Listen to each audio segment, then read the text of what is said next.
এখন ফাল্গুন মাস, আমার বাড়িতে গ্রামে কোনো ওয়াইফাই নাই, এই কারণে বড়ি খাইতেছি।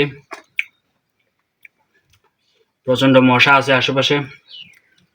কোয়েল বাবাজি আমার সাপোর্ট দিতেছে। আর বলতে গেলে এখন ফাল্গুন মাসে প্রচন্ড শীত, প্রচন্ড গরম, গরম থাকা সত্ত্বে আমার শীতের জন্ম হয়েছে, এই কারণে কম্বল গায়ে দিছি।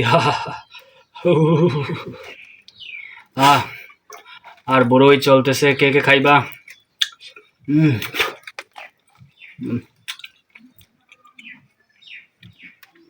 বড়ের বিচি সহ খাইলে আমি,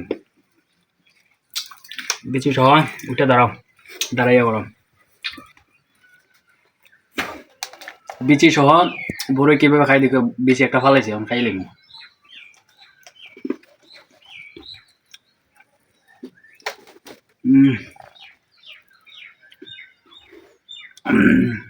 গিলে দিছি।